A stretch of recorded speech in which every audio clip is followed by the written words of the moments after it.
Connect. Oh wow, we got super fast. We're live.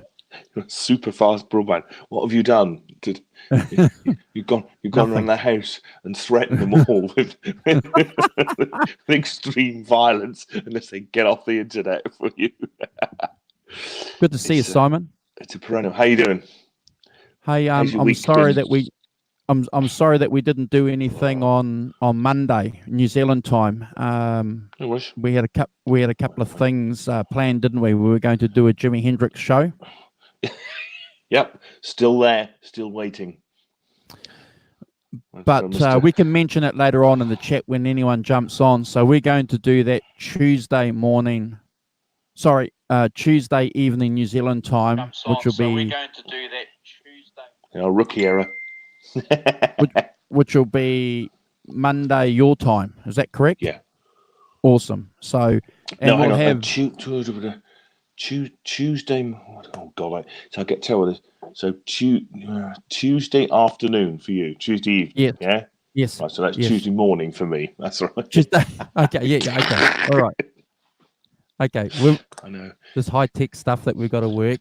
You wouldn't think there'd be We're lucky. worldwide. We'll have Simon. We'll have Mr. Carl with us, which will be always a Dr. pleasure. Carl. Yeah. Couple of things I want to have a chat to you about. Yeah, go on. Good. The first one is today I got a message from a friend of mine reminding me that it's the 39th anniversary of the assassination, murder, death, shooting of John Lennon. Yeah. Time flies. 1980. Evening girls. Yes. Yeah. I was 22. I was 14. 14 now, I see. A mere youngster. Amazing, yeah. So I'd like to chat about that during the course of tonight's show. I'd like to talk a little bit about Fleetwood Mac's latest. And when I talk about Fleetwood Mac, we're talking about the Peter Green version of Fleetwood Mac. Of course. Not the disco version. Look. And Mr. Arvin Gaunt has arrived. Good morning, Arvin. Yeah. How you doing? Evening girls before. Cheeky bugger. Is there anything that you want to give us a heads up on? What is it? There's a couple of things, a couple of bit of fun things. I obviously had a gig last night. So we talk about that. Yeah. You tell us about that. And it's quite fun. Always interested in hearing how your gig went. Yeah. Well, it was great. I mean, we've done. It's the second time we've done this, and it's quite an interesting thing. But my Dave, my bass playing mate, is basically he's got some friends, and they do various kind of charity things. So last night was a charity thing, just charity, raising money for schools and stuff in Cambodia. That's quite, it's cool. So, but basically what it is, it's a quiz night. Yeah. Now you think a band wouldn't fit. You think a band wouldn't fit in with quiz night, would you? You think it's kind of didn't. But actually, Simon, is there beer? Is there beer? Oh, plenty of beer. It's gonna fit in. barrels of beer. Good. So they set up barrels of beer, and there are probably, probably 150 people there. So holy shit, that's a good gig. Quite nicely attended. Lubricated. Lubrication. But you see, for what Dave and I do, Arvin, don't worry, mate. I've been called much worse than girls. There's nothing in that other than some humour. But so they have these kind of charities. So they have a quiz. They have food. They have an auction. They have a raffle. I mean, they have all these things. You think, Christ, we're never going to get. So our job is to kind of, because of what Dave and I do, because we're a little duo, and we can kind of go, So we started playing at 6:45 last night. So we played when people are turning up. Yeah. So when people are coming in and getting a beer and kind of getting themselves sorted out, we're playing. Good. And you think, this go what? But actually, it gives people came up and said it gave a really different vibe to the whole evening. Wow. You know, and you go, well, that's pretty good in a good way, by the way, not funny. And they, you know, because we can play at a volume where, you know, we're over there, but you can sit at a table with your friends, and you can sit down, you can like, you know, exchange the pleasantries of the evening, get yourself a beer, have a quick chat, you know, without us kind of, you know, blasting you away. That's really cool. That's really, people really like that, and I'm constantly amazed. You know, you think, oh, you know, are we just going to annoy people? No, actually, we're not going to annoy people. They like lots of people like live music, and what you discover is, you know, because they're like my age, that they don't want it too loud in their face. If you can have live music but not in your face, yeah, and we got applause for every song we played. Yeah. Which is, you know, kind of a bit out of the blue, because obviously I'm not trying to get people up to dance or anything like that. It's just kind of we're doing our stuff, you know, playing our songs, and we're getting on with it really. And whilst they're having, you know, getting themselves organised, you know, so yeah, it went really well, you know. And you know, as I say, so we did quite a bit. We did like an hour at the beginning, and we were wondering whether and then we did a bit in the middle, another half an hour in the quiz bit, and then we did we did 25 minutes at the end. But I'm going you know, to jump in and say it's probably a credit to you and your bass player in your ability as a duo to play good music, that you can play the level of your music at a level where people can have conversations. Because I've been in bands in the past too, Simon, and a loud band normally, from my experience, is a band that's covering up a lot of mistakes. You know, okay, yeah. When you first start off playing, you're loud. Yeah, you want to turn up, don't you? Yeah. Whereas, you know, when you turn the volume down a bit, you've got to be a bit, you know, you got to make sure you're hitting the right chords, Simon. When you're doing that lead break, you know, you're hitting the right notes. Yeah. Concentration is the key thing. Yeah. And when you're singing through your PA system, and I've seen your PA system, which is a pretty good system. Looks weird, doesn't it? We put it at the back between. But when you're singing, you actually have to sing. You know, you're concentrating, because you're making sure that you're entertaining, you know, and you're not screaming above, you know, a drummer punching the shit out of his drum set. No, that's completely right, and you know, and it is, you know, one of our major things is, you know, the ability to be not too loud. You know, if anyone doesn't know what our stuff looks like, I'll just zoom in here. See those two little black things either side. So I've got a purple line up and down my screen, but you can see the purple. Yeah. The black. They're Fender PA. But you see, as you can see, it's so good that you can put it behind you, so you don't need monitors. No. Which is fun. You know, that is one of its fantastic things. Is Yes. that you don't need monitors to play with it. The other thing about it is that it's really light.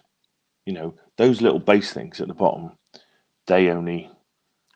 So it's really light. So you don't have to hire a roadie and buy them beers. You and Dave are your own roadies. Yeah, well, we're our own roadies, sadly, yes. But but that's the beauty. The beauty of it is, you know, that we could pick up the one in each hand, one of those bass bits, you know, the bottom bits. You know, kind of. You can pick those up one in each hand quite easily. Wow. They're not, you know, that, you know, this thing about this ongoing thing about weight and about, you know, Health and safety. You know, well, health and safety, about lifting stuff with your, you know, but I notice increasingly the number of people, and I have a good example, you know, who's kind of have a dichotomy between, you know, take your valve amp, yes, but it weighs, you know, you take your Fender Blues Deluxe out or something, it weighs 70 pounds, you know. So you start pumping iron to be able to get it off that ground kind of thing or whatever, you know, or you're taking out, you know, so they cut it down, they have 212, you know, they have an amp and a 212 cab or something like that. You know, that cuts down on the weight, maneuvers it around. And so I think, you know, the beauty of those is they're fantastic to do what we do, which is to do, you know, have pre-recorded drums, you know, and backing tracks, which we play along with. And for that, they are fantastic because they're, you know, blooming hi-fi quality. You know, you could, I mean, we're in this village hall, which is, you know, I don't know. Hey, Kubrick. Oh, it's Kubrick lovers. Good morning, Kubrick lover. How you doing? Hope you're good. So you know, you set up in this thing, but the beauty of it is, as I say, because you can control the level of the drums, you can control the level at which you play. And so, you know, we're one band where your granny's going to like it. It's not too loud. Oh, look, I don't think that you should. I'm glad that you're making a laugh about it and a joke about it, Simon. But you know, let's be fair and give credit where credit's due. The fact that you know that you're not blasting people is respectful of the fact that you're paying attention to the people that are there. The people that are there at the gig are there to spend money, to buy beer and drink. And when people are talking, they're drinking. You're making more money. Yeah, absolutely. Yeah.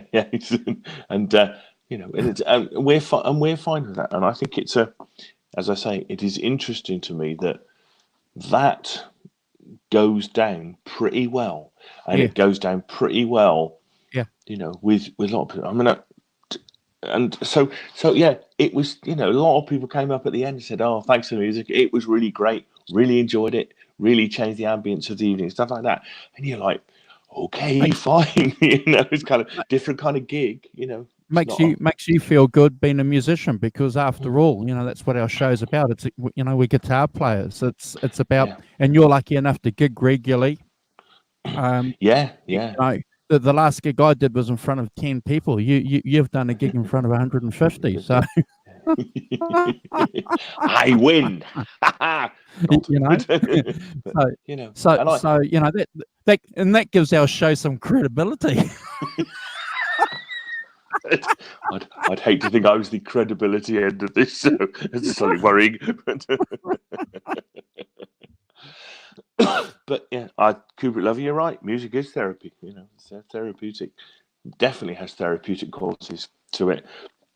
But as I say, because we're not like a sort of, you know, and I played in a party band for a lot of years, and you know, the pressure on is to, you know, to get up level with, absolutely, live drums, yes, absolutely, Arvin, that is it. And of course, we don't have to do that because we haven't got a live drummer, really dead one. But it's, you know, as I say, it is just interesting to me that a lot of people who wouldn't necessarily might not think too much of a live band setting up. You know, if you put drums and bass, you know, and a key, you know, that they might be going, Actually, when they see us, they kind of, you can mic the drums, Kubrick lover.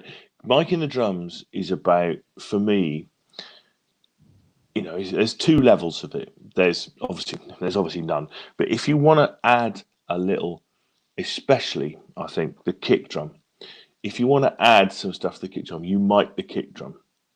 Yeah, and you might only mic the kick drum.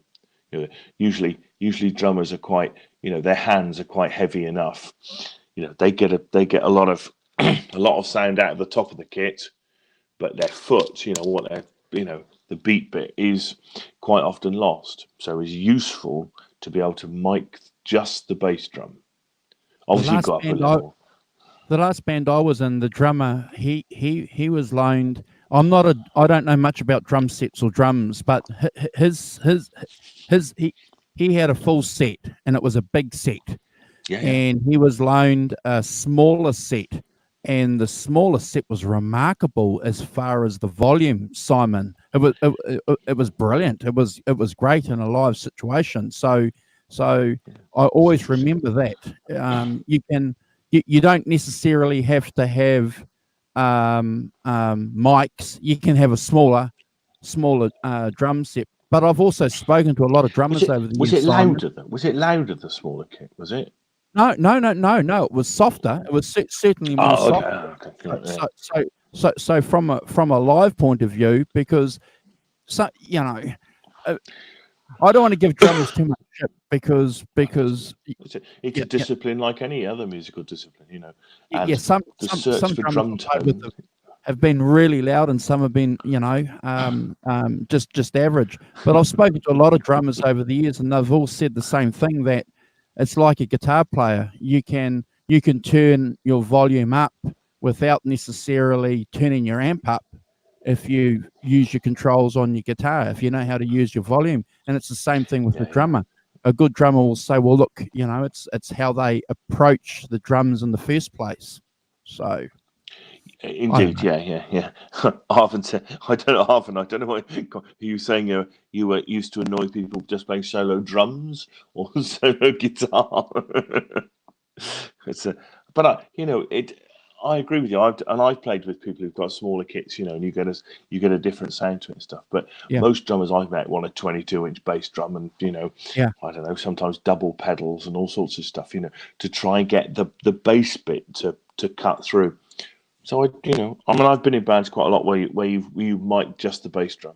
The snares and the toms are fine; they're way loud enough. You're all right. Hi-hat. That's one of the reasons why my left ear is deaf. Oh, right. Totally obnoxiously. I can Kubrick lover.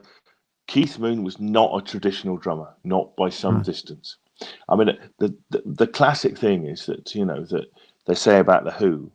Pete Townsend said it the other day that basically he was the rhythm. He was the rhythm section. He held the beat down and held down what was going on, and Moon played around it in a sort of drum solo all through, as did John Entwistle, played bass guitar, but the emphasis on the guitar. So he wasn't, keeping it, making. I mean, traditionally the thing about the bass guitarist is he makes the bass drum musical. That's really his job. At a basic level, we do other stuff as well, but that thing where when you hit the bass drum, the bass player is giving it a note, so they play together. Yeah. So becomes dong because you're playing the bass with it, and that's how it works. That's what they're supposed to be doing. That's why they're the rhythm section. But Keith Moon didn't really do that, and neither did John Entwistle. So the person who was doing it, in a sense, was not in the same way, but was Pete Townsend. Yeah, a little bit interesting. So the whole dynamic of the Who. You look at Cream too; they were a little bit like that. You look at the tom-toms that Ginger Baker used to play in between the beats, and the melodies that Jack Bruce was playing with his bass as well. Interesting. Both those guys, jazz musicians, so they knew where to put notes and where to put a run.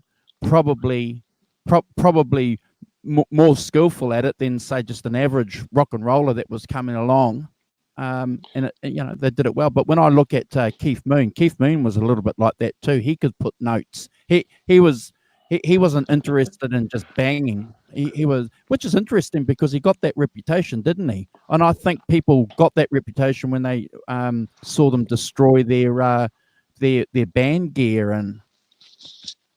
There's the showman's shtick in there, isn't there? John Bonham was Asher. Yeah, amazing. But, he was the guy that would bang the drums. Oh yeah, tremendous power. Really tremendous power. But but not the same as Keith Moon. I mean, for me, it's the individuality of what you do and who you play with and stuff is the key thing, really. I think the great thing with Keith Moon is he knew that he was an individual and he wasn't going to sit and hide behind the drums, Simon. He was going out the front, he was going to project his personality. That's fine, Well, if your hero's Gene Cropper, or what's it called? Yeah, Gene. You sat at the front, don't you? He did it. Down the bloody front, yeah. And Gene, absolutely. He had all the facial expressions. He was telling you the story when he was drumming. He was letting you know what was going on, Simon. Yeah, what's happening? See, and so I've no objection to drummer leading. This is all good. It's fine. It's just but I think the Who have a specific thing that really other bands don't follow. I mean, in Led Zeppelin, Jones and Bonham were the rhythm section. And that. Jones, and they locked fantastic rhythm section, locked in together, so that as I say, Jones is providing the musicality for the bass drum and the bits in between joining it up, which is fantastic. So, what were you doing? Sorry, Kubrick Lover says Neil Peart and John Bonham had gongs. You see where we're going with this? Yeah, you need to have a gong. So December 1980. December the 8th, 1980. December the 8th, yeah. It is. Yeah, just about for me. 38 years ago. Was it 38? 39 years ago. Yeah. 39. That's 39 years ago. So the news for me that day, obviously we didn't have the internet back then, clearly. And I think I would have got the news off the television. It would have been what time did John Lennon die? It was in the morning, wasn't it? 22:55 US Eastern Time. This is 22:50 Eastern Time. Yeah. Or maybe that's the time now. Yeah, he shot in the evening. Yeah. So it was just to catch up with it. Kubrick Lover. This is the day that John Lennon died, not John Bonham. Yeah. So I do you know who else died on December the 8th? No, that's not true. That's not true. No, that's born, not died. Anyway, it was Jim Morrison's birthday, December the 8th. Oh, okay. So I was in the middle of developing my my Beatles fascination. I just discovered the Beatles seriously earlier on in the year. So I'd been I was in the fourth form, I think, of college. So I'd been listening to the Beatles, Simon, 24/7 for at least 12 months. Mm-hmm. And then, to see the news here on television that John Lennon had been shot, it was it was a shock. And I don't mind admitting this. I cried. Yeah, it's funny, isn't it? I mean, obviously I'm older than you. It's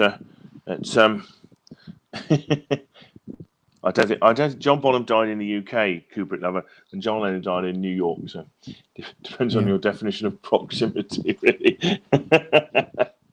He died in Berkshire, in England, in September. But no, I think I think that it is, because you grew up with them. I grew up with them, obviously.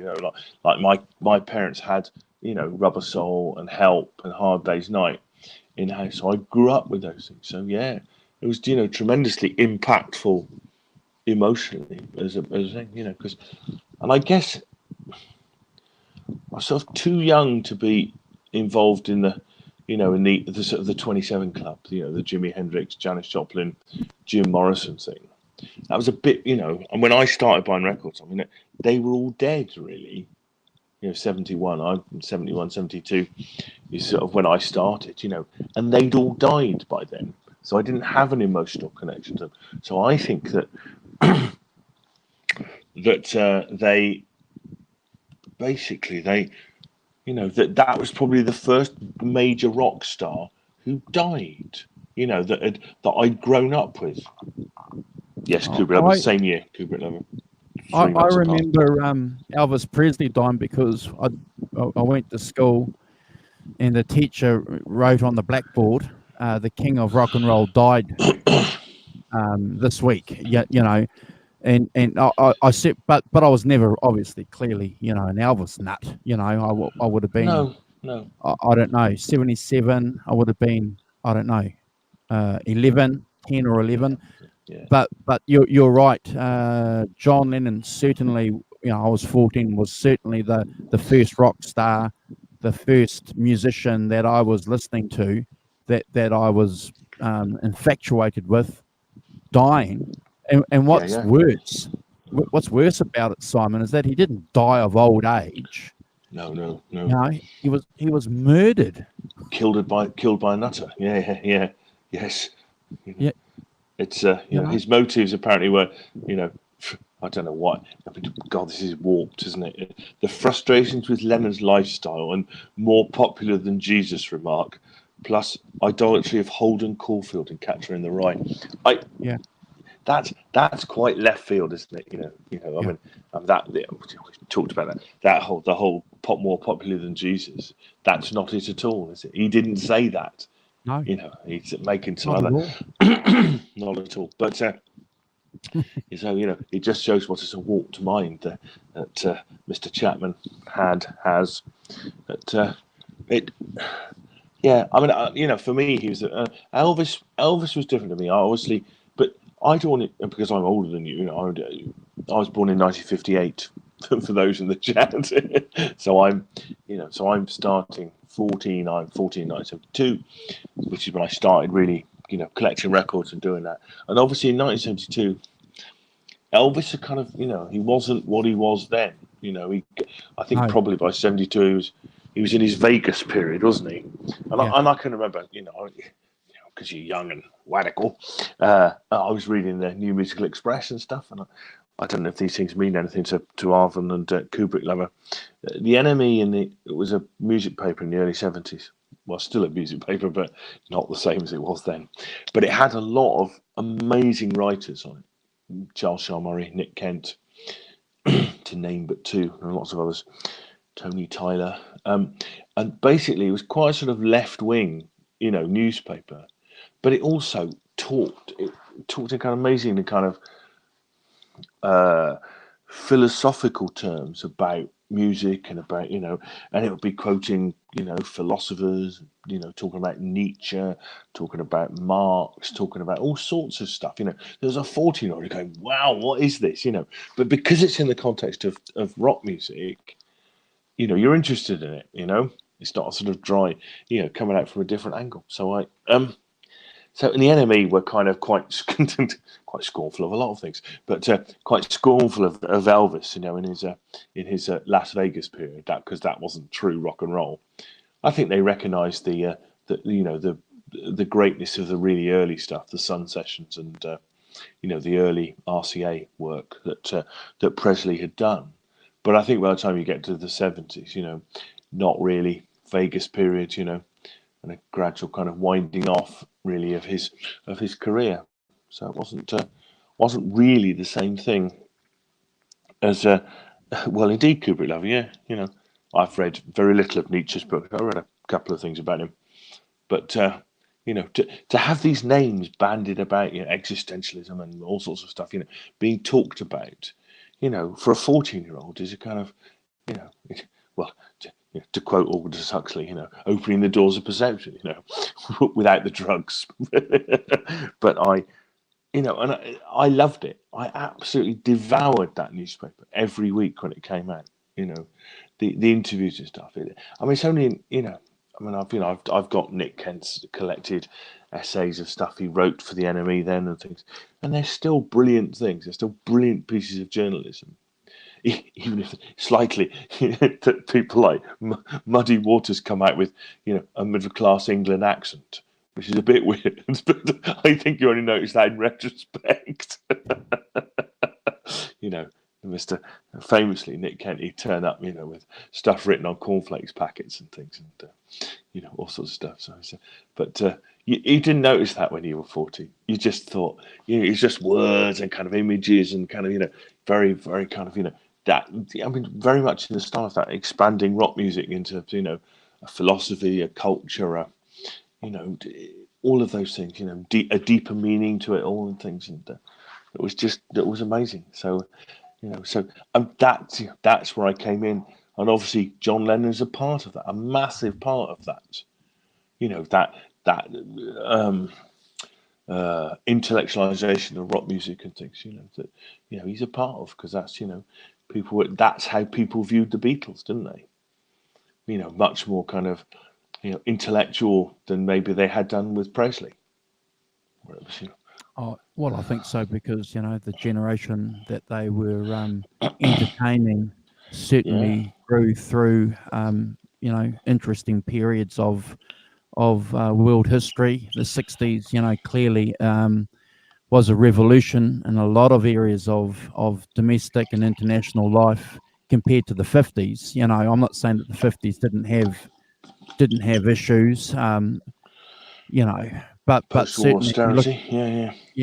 you certainly look at the 60s, and what's really interesting though is that, like you were saying, and New Musical Express and Cream magazine to an extent, and Rolling Stone to an extent, that they were interpreting the music that the people were listening to, the young kids were listening to, and giving them what they thought was a presentation of what the music was, and that was great. That's good, because it became an industry.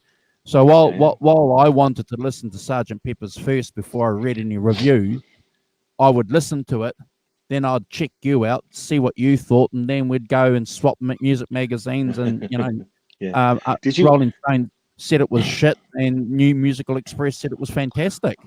Yeah. Did you engage with music through the music press like that? Did you get the NME in the when you were? Yeah. So we're a British colony. So we a lot of the musical traditions that we received here in New Zealand were British. Rather than American. Yeah. So the punk scene was big here. When the punk scene was happening in the UK, it was here in New Zealand. The new wave scene, Cool for Cats, just that whole scene, that was happening here too, Simon. So I don't know anything about what was happening with the American scene, because I wasn't hanging around people that were absorbing that. So most of the guys that I was hanging out with, they were listening to Joy Division, that kind of stuff. So the British That's stuff interesting. is very much a UK view of the music world. I mean, as we've talked on here before, lots of times, I'm interested by that divide where America goes down the hair metal, Van Halen, Dynamite Brute, and the UK not really. No. There'll be pockets, but but actually we had our own new wave. We had our new wave of heavy metal, but really, it went like that, completely as a kind of, as a thing, and Van Halen didn't really impinged on me at all. I don't know, and I've never. Here's an admission. I've never heard any of their records all the way through. Well, I think one of the good. I've never been that curious about it either, to be honest.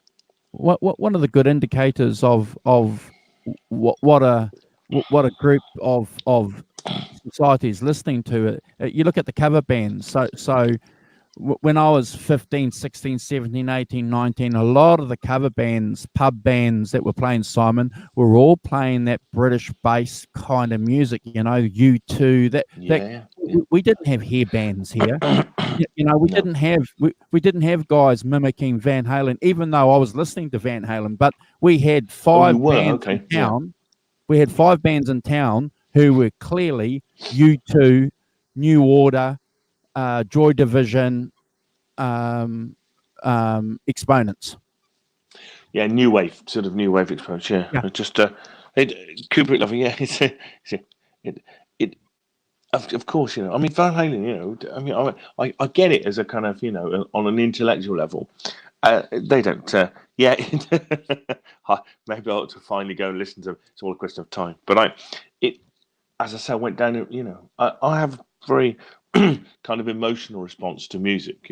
Music I like has an emotion. Provokes an emotion in me. And I'm not particularly. I mean, I've heard some Van Halen stuff, because because the boy Johnny Bean and go on, talk about it a lot, and that's that's their thing, and that's fine, but and I have a kind of. I mean, I've heard some of it. I haven't heard all of it, and I think I've got a pretty good idea about what it sounds like. It's not.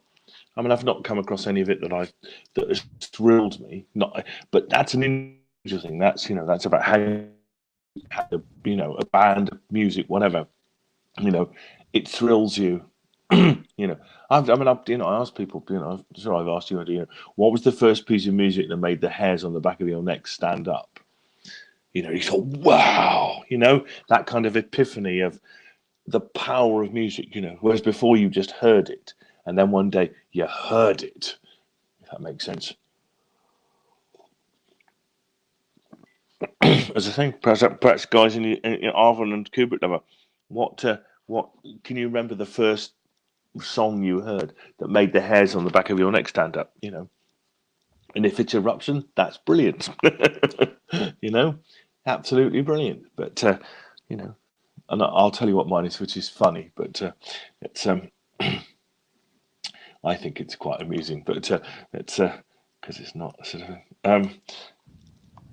But what was yours, Andrew? Can you remember what yours was? The first thing. Too many for me to think about. But if we want to get back to the John Lennon thing, I think one of the great things about John Lennon, though, obviously, is that whole legacy of the Beatles. And I know that Kubrick Lover and yourself are solo fans of the John Lennon era. Sorry, of the John Lennon solo years. I'm not a big fan of the solo years, but I do like Double Fantasy. I do. Okay, yeah. I like the first two. I like the Imagine. I think I really like that. Well, was he a Beatle still when he? What, when he did Imagine? I don't think so. No, it's the Plastic Ono Band. Plastic Ono Band. He was still a Beatle. Yeah, he was still a Beatle then. So when did Imagine come out, Simon? Was that 74, 75? No, I think it's earlier than that. I don't know. 71. Yeah, I want to say 71. I don't know the album, but so you know, 9th of September 1971. So how popular was that album? Because we all know that the single went to be probably one of the top 3 singles in the world. Was the album popular? Completely, yeah. I think so. I think because it had Imagine on it, and 71 is the great year of albums and stuff. So it's kind of, I think yes. I mean, it was obviously a hit, and it was. Let's just see what it did. See if we can find out release, reception. Ben Jerson contains a substantial portion of good music, but considered Lennon's previous album to be superior. So obviously done one before that night, yeah. What's the? Let's have a look. I don't know if I can. You see, it's got Imagine. It's also got Jealous Guy on it. Oh, so Give Me Some Truth on it. Yeah, How Do You Sleep? Oh Yoko is got on it as well. So kind of quite. There's a lot of. There's quite a lot of business got crippled inside and things. And that's correct, Kubrick Lover. Yeah, it was his last album. Yes, it was his last album, Kubrick Lover. Yeah, he's just coming back when Mr. Chapman. And he was looking forward. He was looking forward to this new era in his life. He'd made amends with a couple of people. Got Yoko on board. She was supporting him on this world tour that he was going to do, Simon. So, yeah, indeed, yeah. It's So I think that it was critically pretty well received, and obviously had those very well. Oh, Jason Wade, how you doing? Coffee and guitars. Yes, certainly coffee and guitars for me. We're just talking, Jason, about John Lennon. It's his 39th anniversary of his death. So of his time death, flies if you were around in 1980. Don't tell us how old you were in 1980 because we'll be able to work it out, Jason. Yeah. All I know is he'll be younger than me. Yeah, me too. He's younger than me too. He's younger than you too. Yeah. It's So you see, he'd had John Lennon and the Plastic Ono Band in 1970, which is and then he'd had some time in New York City, which is let's see what's on. Yeah, see, I like the John Lennon and the Plastic Ono Band as well. It's got obviously Working Class Hero on it, but it also has got God, and it's got Mother, and it's got Isolation. Yeah, I like those tracks. I think they're that I've got the first two John Lennon albums. They're my favourite solo albums. Got them in my collection. Have you been to Liverpool? Have you been to Liverpool at all, Simon? I have been to Liverpool, but I've not done the kind of Beatles tour. Okay. That's a bit. I went a long time ago, but pre, I think probably went in the late 70s. I think pre, in the late 70s there wasn't a kind of Beatles tour. Nobody did that stuff then. It's only in the last 20 years or so that it's become a, certainly since after his death, really, people want to go and see the 1970. Jason Wade is a youngster. So do you think, as an Englishman and being in England, is there this affinity? Is there this idea of a connection of being English and John Lennon being English? Of being a musical giant, a genius. Is there anything going to happen around this anniversary that you know of? Is it an event in the UK? I don't think, no, not particularly, no. Which doesn't surprise me. 39 is a bit of an esoteric number, isn't it? If not, I think maybe next year, 40 years. Yeah. Okay. Maybe 10 years time, 50 years. I think those are the important. I think it's, but I don't think So I don't think that 39 is. Let's see, they're all admitting to their ages now. See, Kubrick Lovers 7 or 8 in 1980, and I'm 22. Kubrick Lovers, I'm twice as old as you. And Arvin is trying to pretend he's the same age as me. I don't know if that's true. But no, I don't. We're not doing. There's no. I've not seen anything. Anybody particularly mentioning it right now. I think next year, when it's 40 years, absolutely, there'll be some stuff going on around that. I would have thought. Well, you know how the you guys have had over the last couple of years. You've had a movie on Freddie Mercury, and you've had one on Rocket Man. Why haven't you guys done anything Elton John? Have they? John Lennon. Well, you've done Elton John, Rocket Man. There have been some films about the Beatles, haven't there? Some, as a collective. No, well, it's only very good, but it's. So when are you guys going to?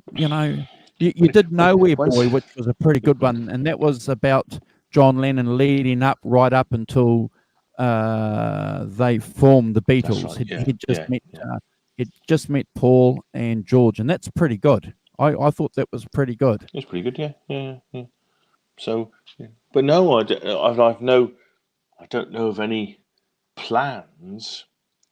Do you think that's got something to do with Yoko, maybe, because she controls his estate? Do you think she's? I mean, yes, it must be. There must be some. I think it's quite difficult to get. I mean, obviously they've just done that. They've just had that film, haven't they, where that guy is the only person who remembers the Beatles. Have you seen that film? Nobody else remembers them. Kind of, they get waved white from yesterday. Yesterday's. Yeah. And I heard the what's he called? The director. Anyway, I heard the director being, talking about it and saying how difficult it was to get, access to, and I think they had to, they paid songs on almost an individual basis. So they got, they said they paid for about 18 songs or whatever, or 19 songs kind of thing. Yeah. They didn't get access to the whole catalogue. They had to say what songs they wanted.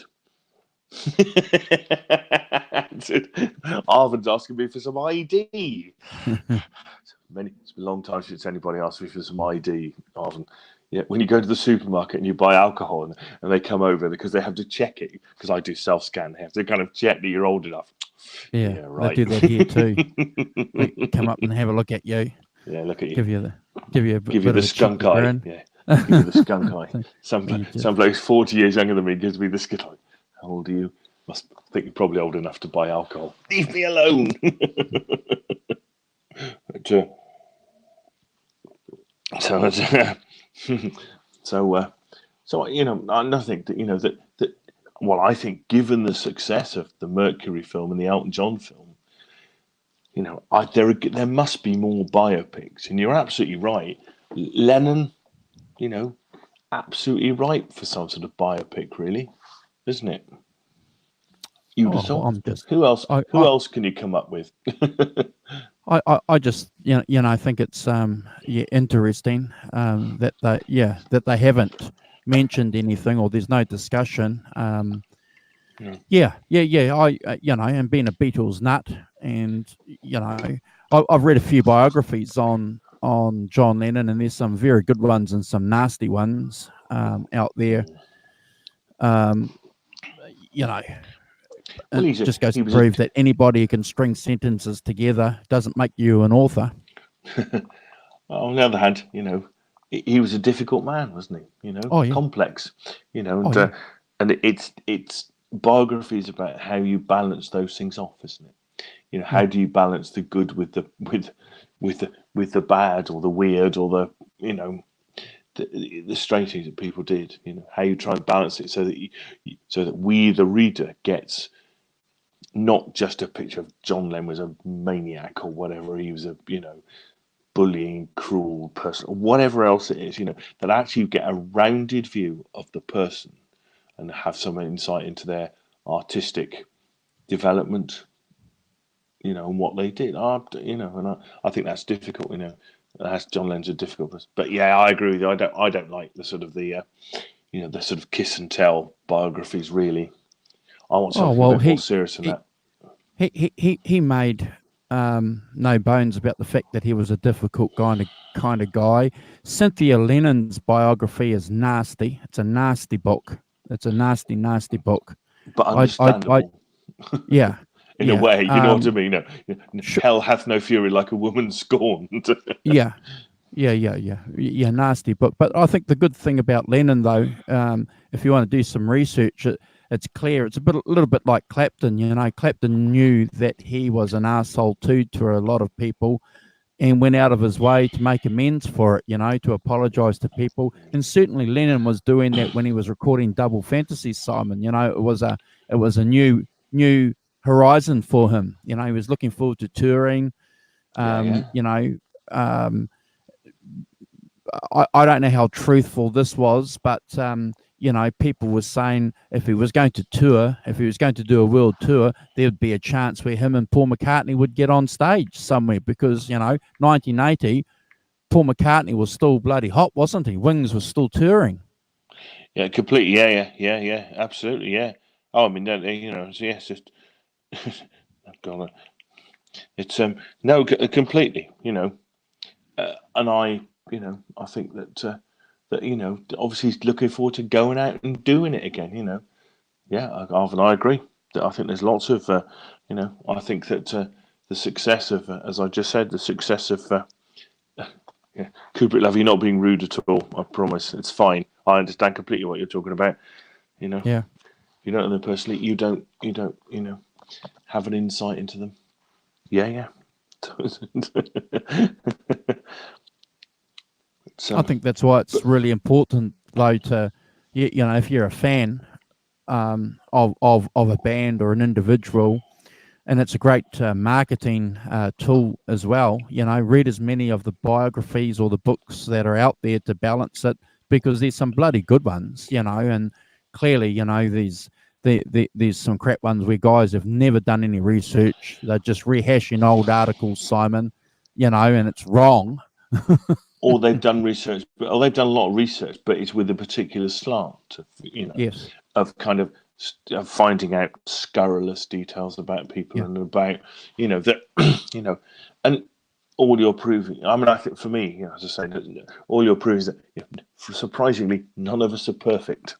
If somebody wrote a biography of you and I, there would be bits that we wouldn't want, and and that's fine, and it. I think that that, as I say, that for me having that balance is really important. So you get, you have an understanding of what they're like. You can dig into it a bit and you can see where they're coming from. But which I think is important, and not just the scurrilous stuff. I mean, so you can disapprove of somebody or so, But I mean, what you find is, I mean, let's be fair, people like Lennon, Dylan, Picasso, not necessarily great people, great geniuses at doing what they do, but not necessarily great people, by some distance. Because do not think that if you've got a genius, you've got the genius gene. If that other areas of your personality are kind of cut down because of that genius bit, there's a bias towards it, and it means that maybe, I don't know, you don't treat people very well, or whatever it is, or you're a mean old bastard or something, I don't know, but I mean, I think it is of no doubt that Bob Dylan is quite a strange person. Yeah. Yeah, absolutely. Yeah. But he's always been strange. He was strange. When he was when he was a young guy, when he was back in Minnesota. So. So if you, again, you and I, we've done some research, we've read some biographies. People have gone and interviewed people who hung out with Bob Dylan, and they said, he was a strange guy. He was almost probably, and you and I have discussed this before with a lot of these English cats, obsessive compulsive.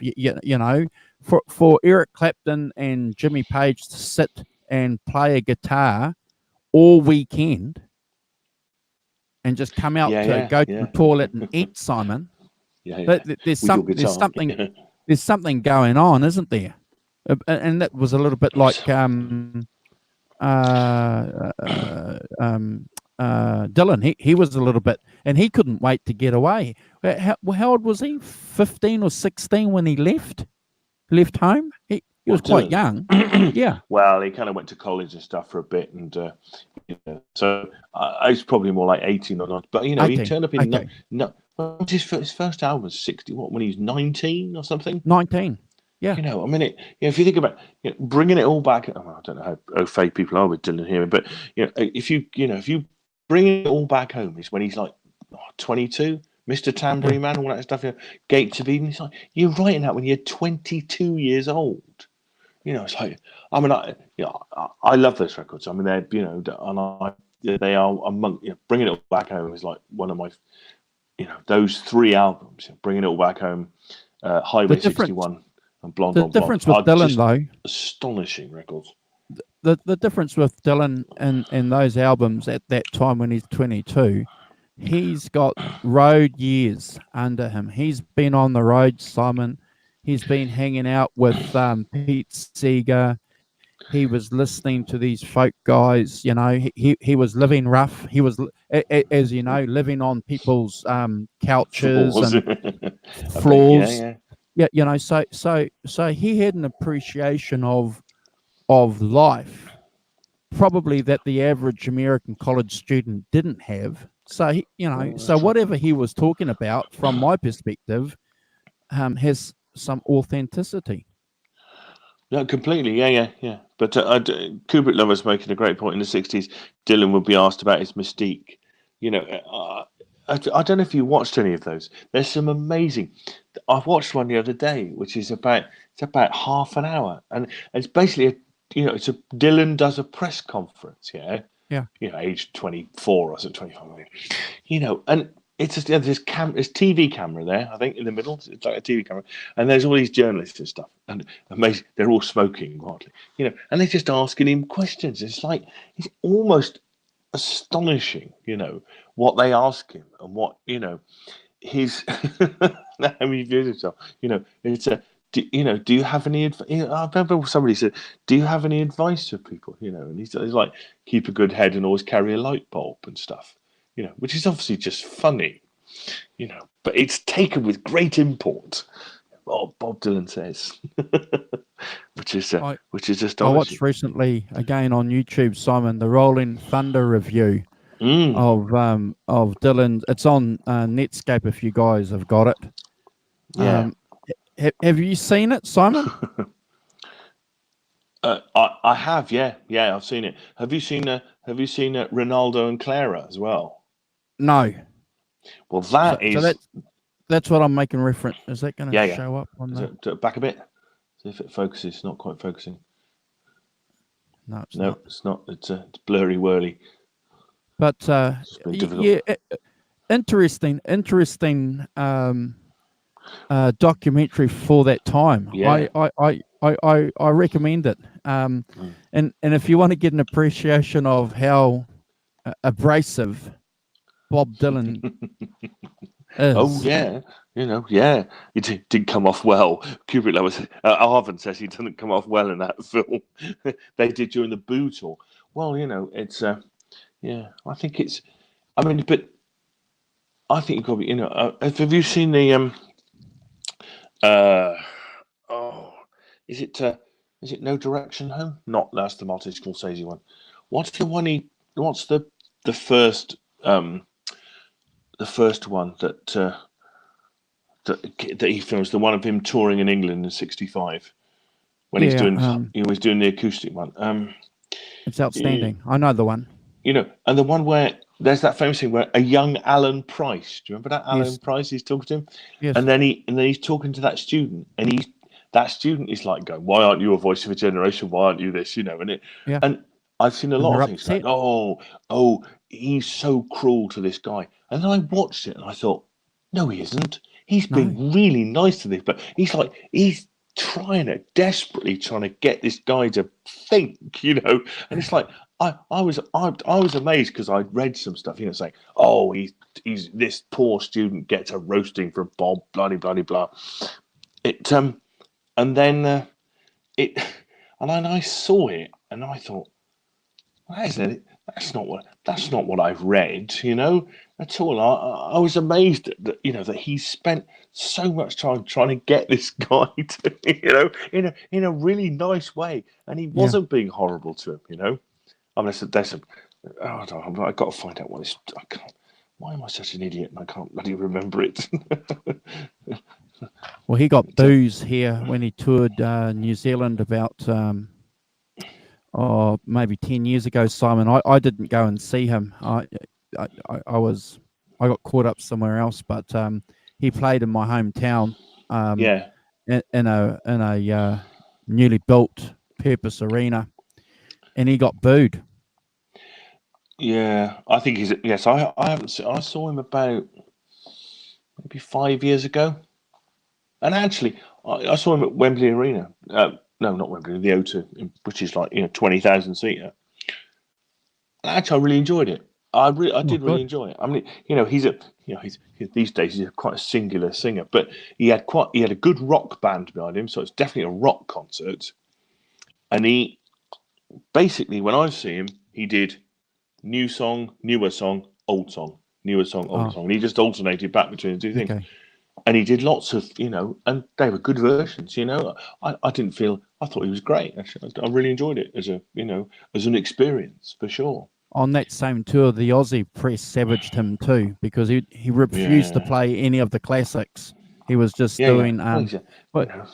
He's a contrary old bugger, isn't he? Let's face it. Yeah. Did he come out with a gospel kind of album about 10 or 8 years ago? I can't remember. I can't. No, he hasn't done. No, he did. He did the 3 Christian albums, didn't he? Slow Train Coming, Saved, and A Shot of Love. By the way, those Slow Train Coming Saved is not quite, but Slow Train Coming and is it Shot of Love? I'm sure it is. They are great records, by the way. Could I say? I'm not a religious person myself, but if you want, if you want somebody to make a religious record, they're brilliant. We've got obviously Slow Train Coming's got Mark Knopfler on it and stuff. It may not be your thing as a style thing, but they're still great records, by the way. I mean, Every Grain of Sand is one of his best songs. Don't care who you are, that's a fantastic song, just unbelievably brilliant song. And sorry, just going to look. Sorry. Yeah, let me see. No, so the album that he was touring with was an album called Tempest. Tempest, yeah, I've got Tempest. Yeah, that's all right. Yeah, it's good. I like Tempest, but it's quite sort of. Yeah, maybe. Yeah, Tempest. Yeah, that's really well. Before he got into his. Have you heard his Christmas album? No. It's I'm singular. I think the word I'd use is singular. That's being kind. It's quite an odd experience. It has to be said. But but the trouble with Bob is, and then he brought out these albums of him being a crooner. It's like he was doing all these standards and stuff. It's like I have to say I haven't really delved into that as a thing. But he still keeps going, doing what he does. I take my hat off to him for that. Still, was he 78 or something? Bob, he's still touring and stuff like that. Yeah, still touring. The film I was talking about is Don't Look Back. The first D.A. Pennebaker, the first one. Yeah. Amazing film. And with all that stuff. He keeps. I love that bit where he keeps going around going, "Who's this Donovan guy?" Yeah. So that's the him. tour that him and John Lennon are in the back of the taxi. So there's a few YouTube clips, the shades and the back of the taxi and stuff, and when they're cruising around and they're been on the booze the night before, and they had to stop the taxi, didn't they, for Dylan to have a quick throwing up. I see. Oh, the young. What are they doing? Yes. But so what's interesting about that gig that he did? Half of the people that went to that gig were all entertainers. We're all musicians, Simon. Everybody. It wasn't just like fans. It was everybody that was in the music industry in London at that time went to watch Dylan. Oh, absolutely. Yeah. Completely. Because he's he's the latest phenomenon. Did I tell you this? That I must have said this before. That when he first came, obviously. That I know is a very well-respected journalist here called David Hepworth. I've talked about him before. He went to school in Yorkshire, and he said when he was at school, he said he didn't know for ages, like a year, that his name wasn't Bob Dylan. Dylan. They pronounced it Dylan. And he said it was about a year before they realised. So they obviously heard someone on the radio talking about Bob Dylan, and they suddenly realised, well, it's pronounced Dylan, is it not Dylan? That shows the sort of lack of communication and stuff that was going on then. That's it's very funny. But if any of you have not seen Don't Look Back, it's a fantastic movie. D.A. Pennebaker does an amazing film. He's got Joan Baez in it as well. It's when he's kind of splitting up with Joan Baez. Yeah. But and obviously then he met Lennon as well. Famously. And stuff. Hung out with him a bit. Have you seen that in the back of the taxi, hanging out with Lennon? God. Kind of both of those shades of graph. Slightly. So is it true then that Dylan turned them, because he met them in America? In America, earlier, and turned them on to marijuana. Yeah. Yes, I think so. Yes. So did they ask to see Bob Dylan, or did Bob Dylan ask to see the Beatles? Do you know? I can't quite remember that one. I don't know off the top of my head. I don't know. We could look it up, but I can't remember off the top of my head how they met each other. Kind of thing.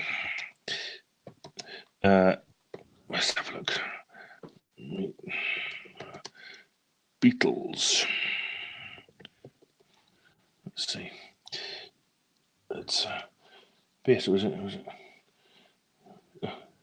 The Beatles were staying at the Delmonico Hotel on Park Avenue. The two parties were introduced by a mutual friend, the writer Al Aronovitz. Ah. And so he obviously went to see them. Nobody was able to visit the Beatles' sixth-floor suite without full authorization. So they were relaxing after the first two dates at Forest Hills. And so let's have a look. Enjoying Brian Epstein. So he was there. He was driven from Woodstock by his road manager, Victor Maimoudes, picking up Aronovitch on the way. And yeah, that's fantastic. Yeah. So it's funny, isn't it, that the Beatles are able to kind of say that all through that experience of Hamburg and stuff. They must have been doing speed to do all those things and stuff. Oh, And clearly, yet clearly. Never gone to the marijuana side, if you like. It's odd, that, isn't it? Well, apparently you guys didn't have very good marijuana there. So, no homegrown shit, man. No. So, and the Germans certainly didn't have any very good marijuana too. So it was all uppers and downers, and it wasn't until they got to the States, where our friends in America, world leaders, world leaders, yes, and lots of things, introduced the Beatles. Yeah. It's how funny. Jason Wade's having trouble with his wives, all of them. Well done, Jason. That's apparently his wives have got something to do with him losing guitars. With losing guitars. How does that even, Jason? I think they take them. Yes. My wife sold all mine. No, she hasn't. Jeepers! Really? There'll be distinct frowning if I brought another one into the house, mind you. But well, there's always something else to spend your money on, isn't it? When you've got teenage kids, it's they've been gone for a while. Hence why Jason hacked them all of them off at the knees. Sent them on packing. He's exchanged his wife for guitars. Jason, well done. I think it's entirely right. Jason and Kubrick have been quite funny in the chat, haven't they? Yeah. It's funny. Is that the doorbell? Is that the doorbell going on? Maybe it's my apartment. My apartment. Kubrick lover. Pay attention. Yes. What's going on? Since then he's disappeared, so he might have been kidnapped or something. Kubrick lover, you have to put another comment in so we know that you haven't gone to answer the door and never came back. Went out to buy a packet of cigarettes and never came back.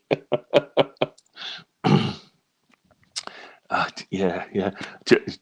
Jason, I've got to tell you, I was talking to somebody at work, and they're from Brazil. They're Brazilian, and they were saying that they used to go around with their dad.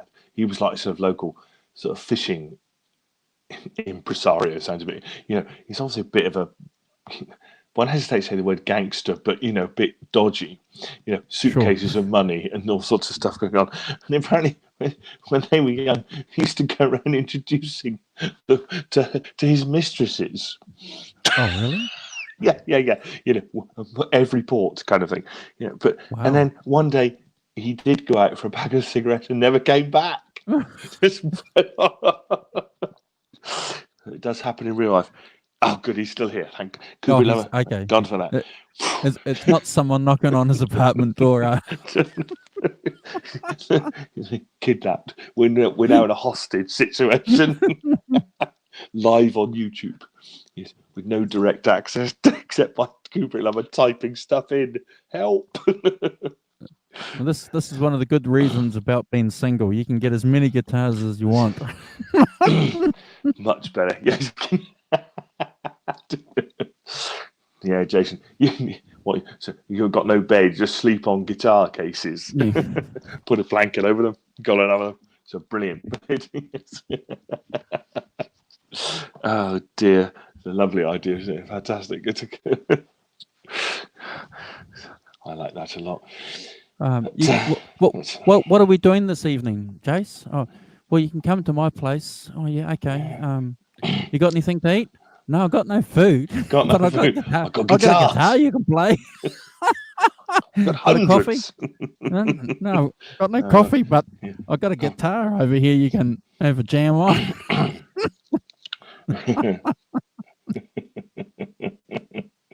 There you are. You see, it's I was right. Sorry, I'm just reading this while we're larking about. The interesting part is that some of the Beatles had actually been introduced to cannabis in 1960, although the drug had made little impression. George Harrison said, "We first got marijuana from an older drummer in another group in Liverpool. We didn't actually try it until after we'd been to Hamburg. I remember we smoked it in the band room at a gig in Southport, and we all learned to do the twist that night, which was popular at the time. We were all seeing if we could do it. Everybody was saying, this stuff isn't doing anything. It's obviously what you said. It's obviously rubbish. British dope is rubbish. English cabbage. Yeah, rubbish. It's just ground up oregano.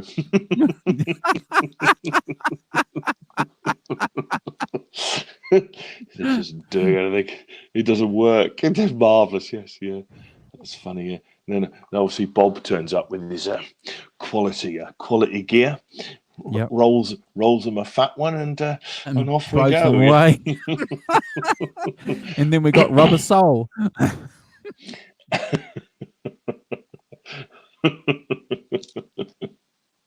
Oh dear, that's funny. Yeah, so yeah, they obviously smoked some of some of Dylan's stuff, and apparently the Beatles spent the next few hours in hilarity, looked upon with amusement by Dylan.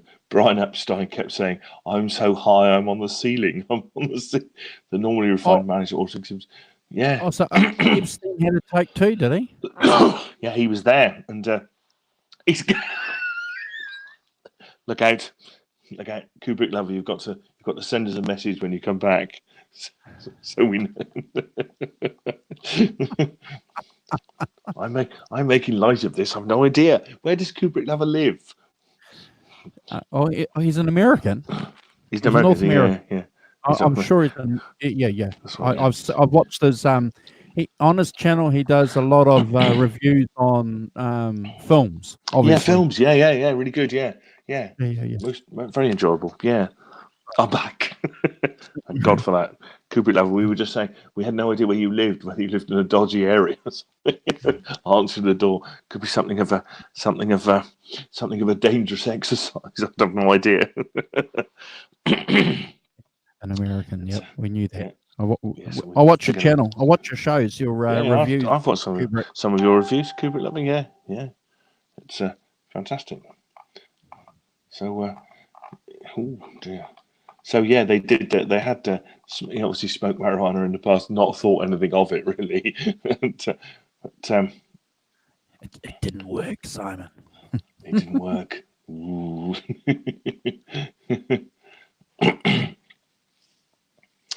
Typically, McCartney was struck by the profundity of the occasion, telling anyone who would listen that he was thinking for the first time, really thinking. Yeah.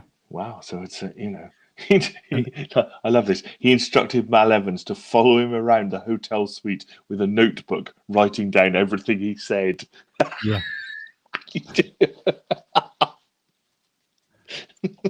So that's a wonderful image, isn't it? Just Mal, walk behind me and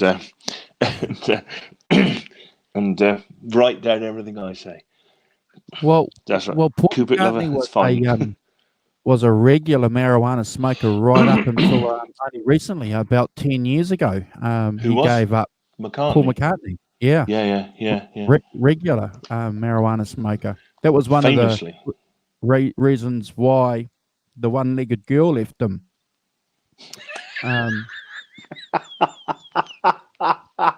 The one-legged girl. What's this?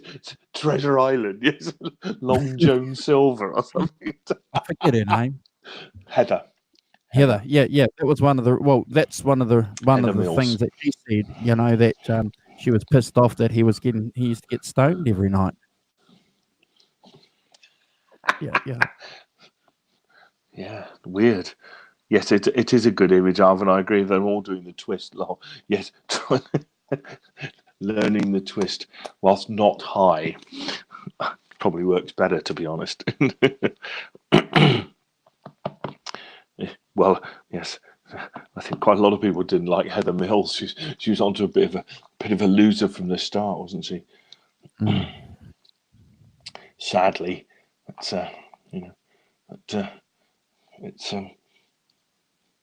what? I've got to read this out to you. This is great. This is McCartney having.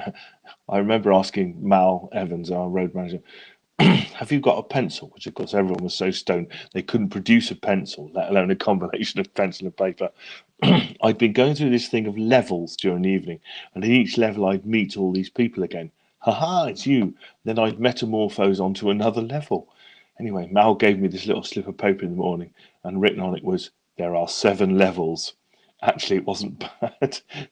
Not bad for an amateur. We pissed ourselves laughing. I mean, what the fuck's that? What the fuck are 7 levels? But looking back, it's actually a pretty succinct comment. It ties in with a lot of other major religions, but I didn't know that then. Just invented it out of his own head. That's funny, isn't it? Oh, really? See, Evans kept the notebooks until his death in 1976, when they were confiscated and later lost by the Los Angeles police. Really? Oh, really? Really? Yeah. Somebody went home with them, didn't they? They're going to turn up. They're going to turn up one day on eBay, guaranteed. Oh. Yes, as usual. But it's always those wonderful things that the minutiae is the thing, isn't it? The tiny detail. Mal Evans he still had those notebooks, and when they died, and then they disappeared.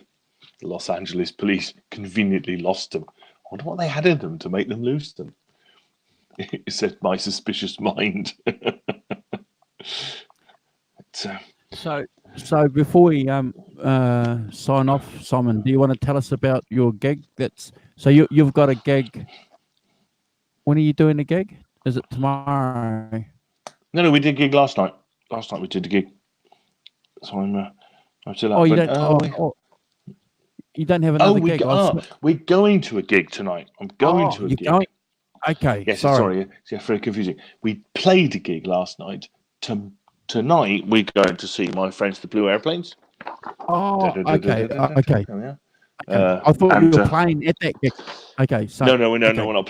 Sadly, not. That'd be nice, but no, we're not. No, we're not. We're going to see. As I say, Gerard, the lead vocalist from the Airplanes, is one of my oldest friends, and wow.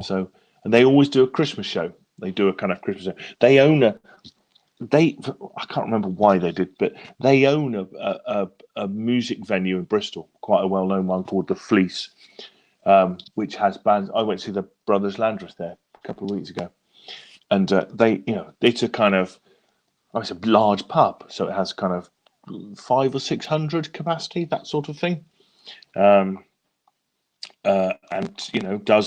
it's a live music venue, basically, and it's but they happen to own it for some reason. I can't remember why they managed to get it. And they've had it a few years now. I mean, Gerard, my friend, doesn't have much to do with it. He does other stuff. We have a music college in Bristol called BIM. Let's see if I can remember what it stands for.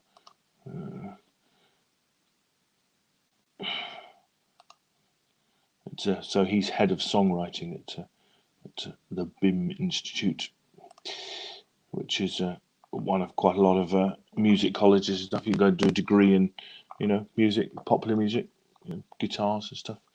and so he does that, and obviously runs the Aeroplanes as a, his major musical project.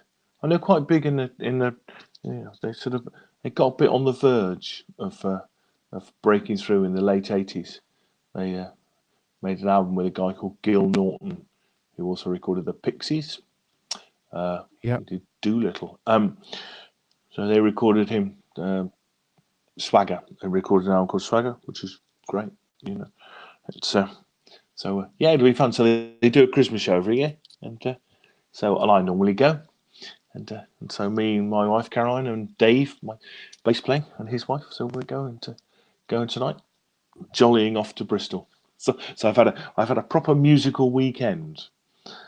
One, playing, and two, going to see somebody. Awesome. Who could do it properly. And so you and I, with Carl, will be on Tuesday. Tuesday morning. That's morning fine. For me, yeah. Tuesday evening for you, yeah. Yeah. So if you guys, what time do you want to go on? Six. Well, Carl and I will probably go 6 my time. So you just jump on any time. All right. Okay. Yeah, all right. No worries. Yes, it's a. Yeah, they did. Kubrick Lover. Yeah, that's right. Yeah.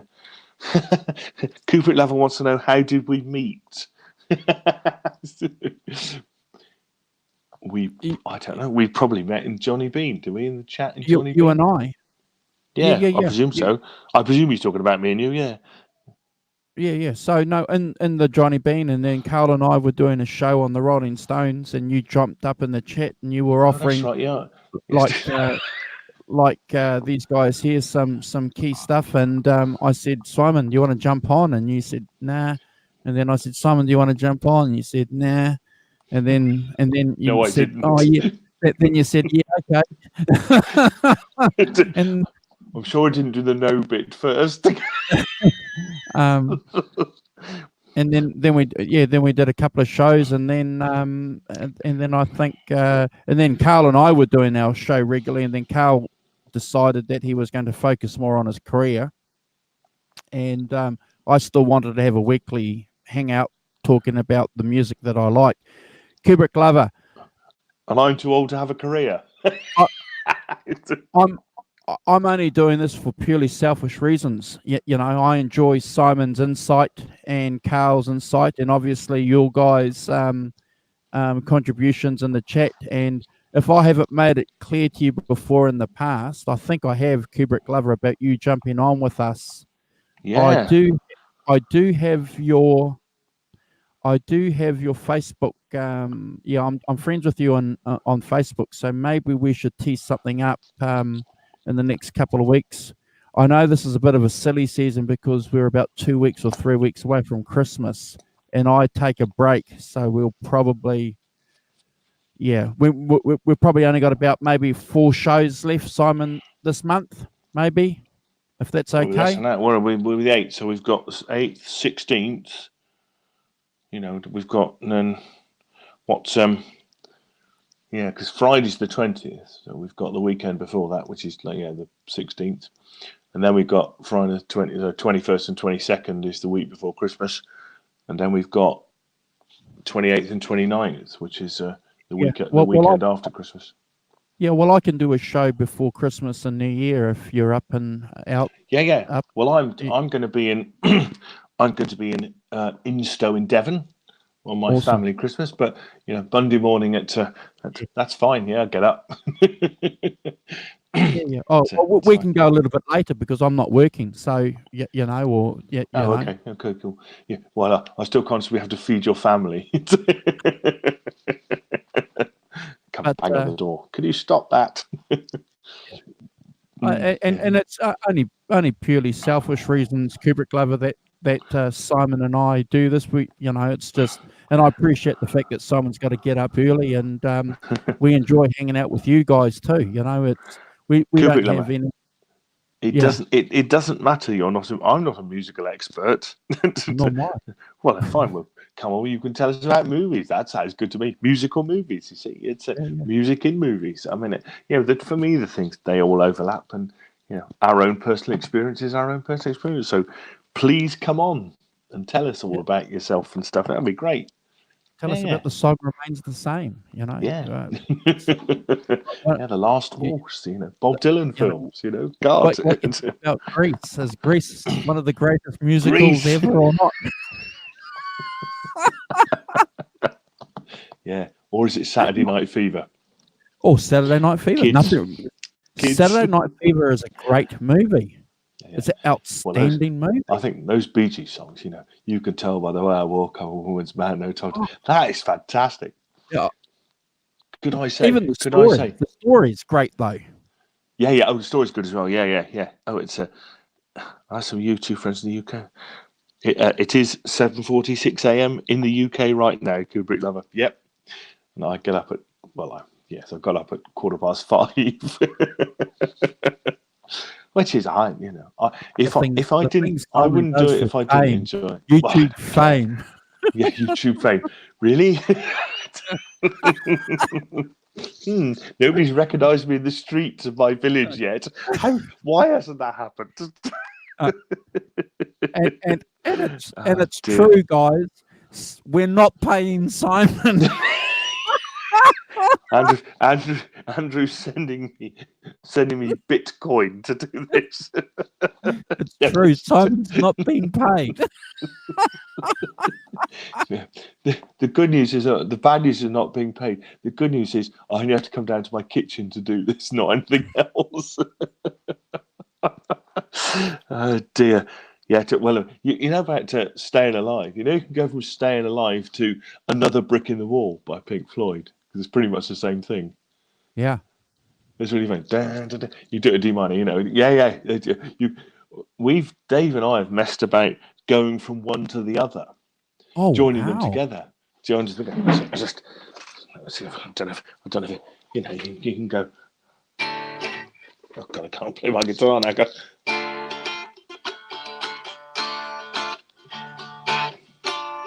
We don't need no education.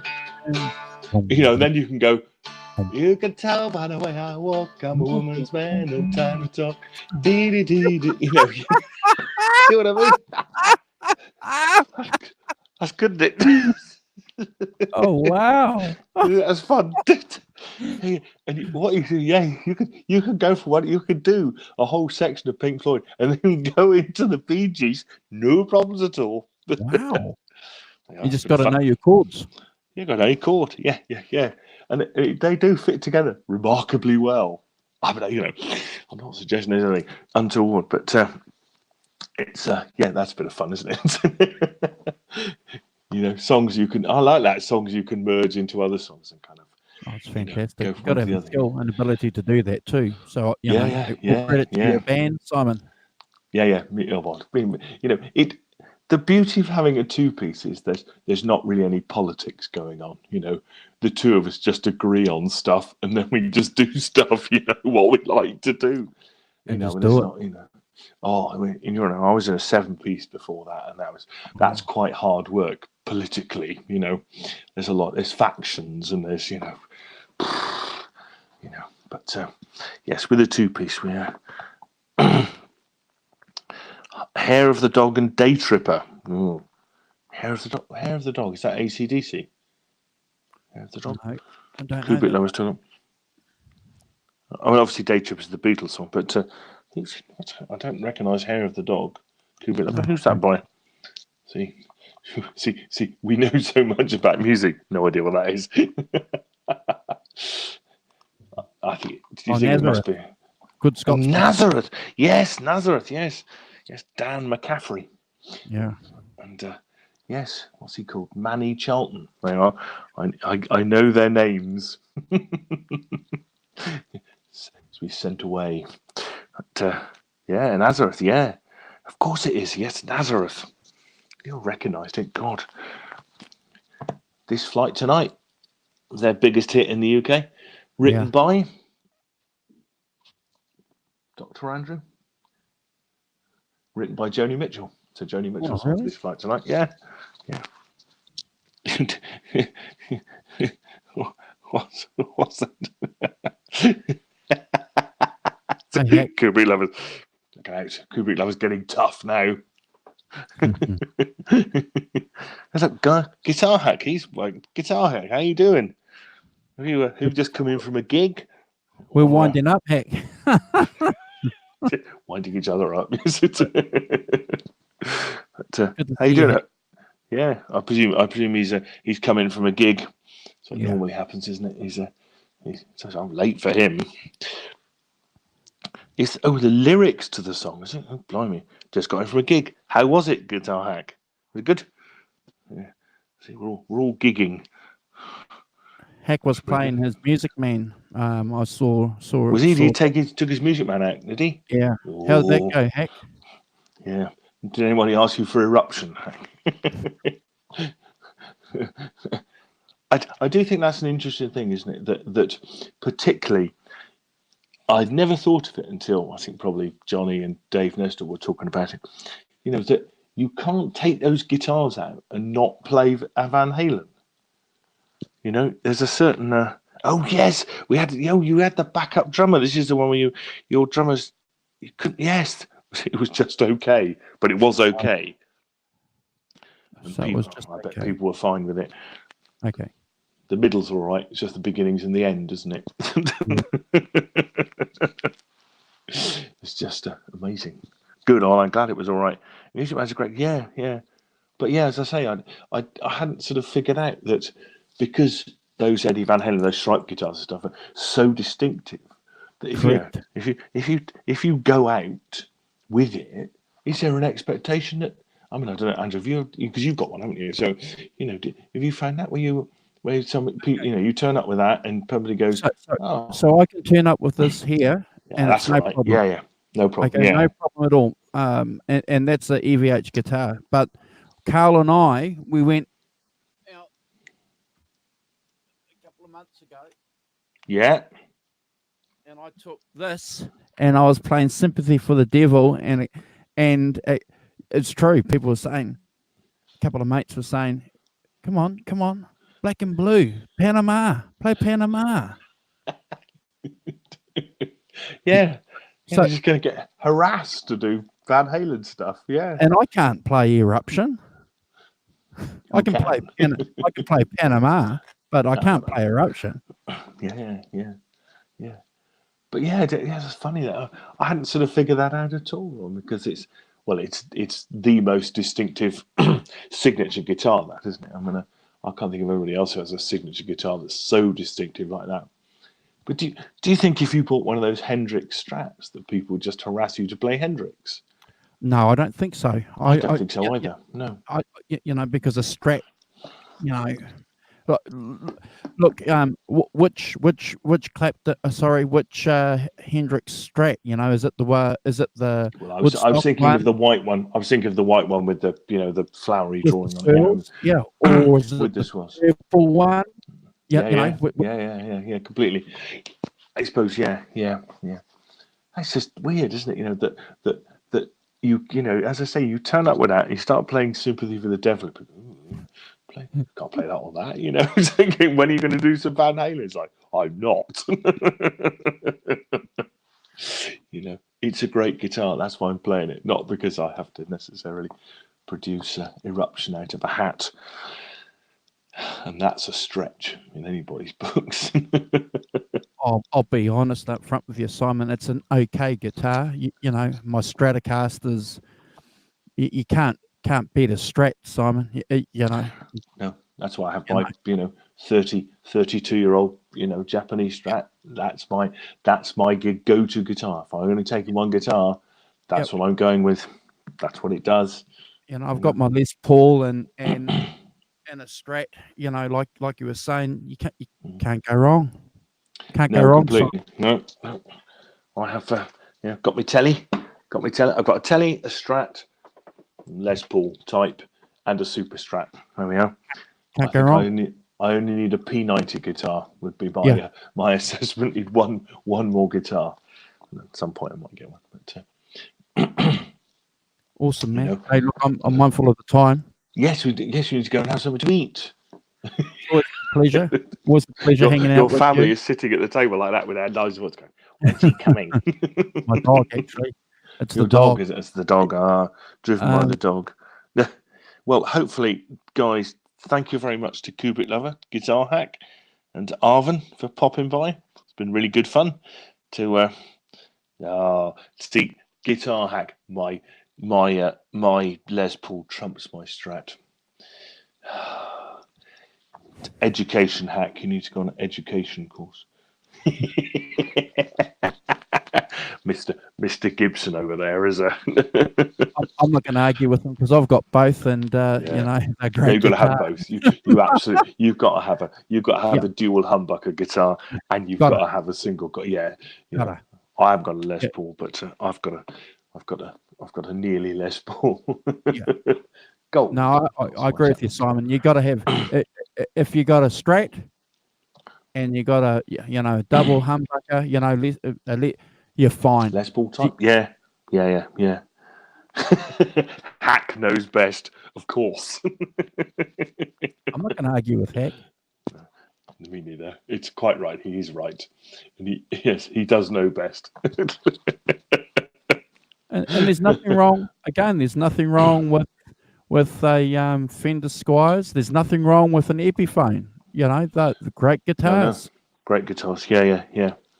Just before we go, I've got one thing.